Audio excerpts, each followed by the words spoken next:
How to style Daniel Padilla Warriors Cut. I feel good.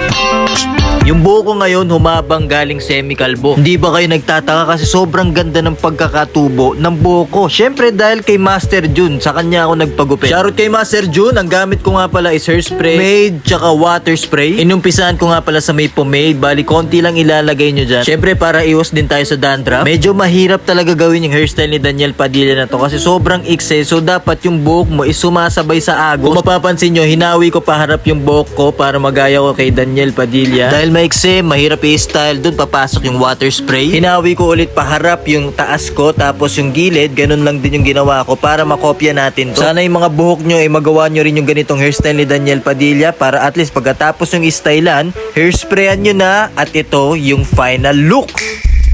I feel good. I know that I would now.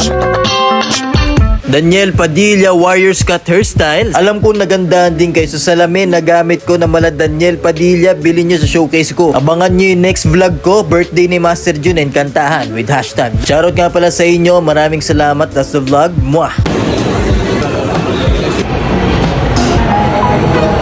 Kaya mo tayo